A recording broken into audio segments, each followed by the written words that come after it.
Who dares to rise from nothing and claim the world as his own? Napoleon Bonaparte, the boy from Corsica, once mocked as an outsider, would turn fire into destiny. His eyes burned with an ambition too vast to gauge. Every defeat he suffered became fuel. Every doubt whispered against him became a weapon. He wasn't just fighting battles, he was rewriting fate. The revolution in France opened the door, and Napoleon stormed through it. He was not content to be a mere soldier.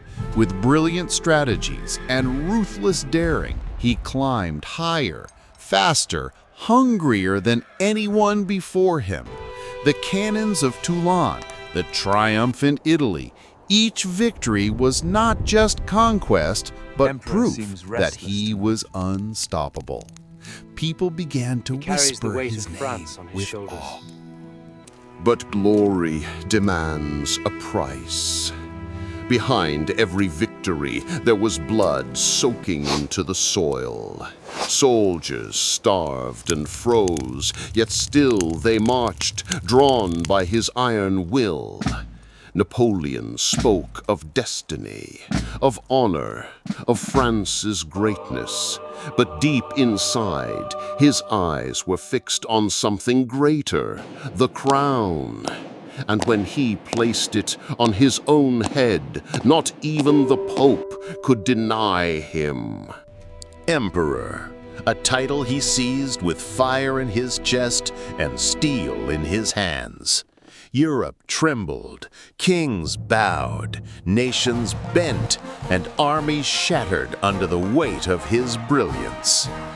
For a moment, it seemed nothing could stand against him. His empire stretched wide, and his shadow grew darker with every sunrise. But ambition is a fire that never rests, and the higher he rose, the thinner the air became. The wars grew endless. Battles that once brought glory now dragged on with exhaustion. Spain bled him. Russia froze him. The same men who once worshipped him began to break. Horses collapsed in the snow. Soldiers marched until their bones cracked, only to find death waiting. Napoleon pressed on, refusing to accept that even he had limits. Then came Moscow, flames devouring the city. An empire burned before his eyes, but not his. Hunger stalked his men. Winter crushed them like glass underfoot. His army, once the strongest in the world, dissolved into shadows across the frozen wasteland. Yet Napoleon's pride would not surrender.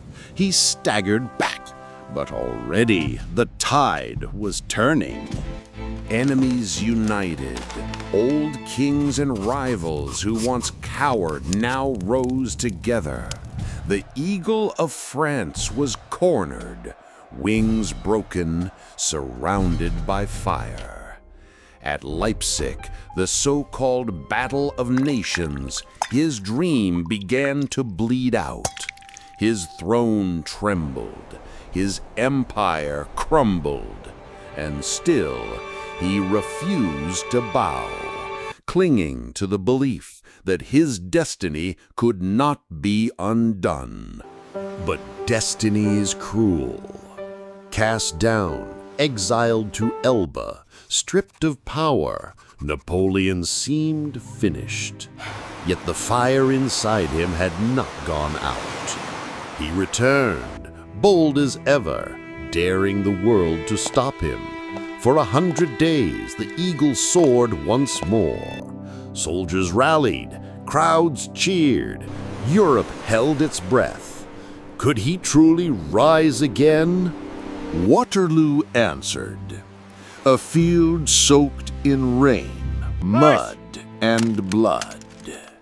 A final gamble, a final roar against the tide of history. Cannons thundered, Horses charged. But fate had already chosen. At dawn. Napoleon's star, once blazing across the world, collapsed in that storm. He watched his empire die in the mud, and with it, the last of his illusions. Exiled once more, this time to the lonely rock of Saint Helena, Napoleon faced the truth he had always denied. Alone, stripped of armies and glory, he was just a man, haunted by memories of battles, thrones, and the dream of a world that could never truly belong to him. His ambition had carried him to the heights of kings, but in the end, it delivered him to silence.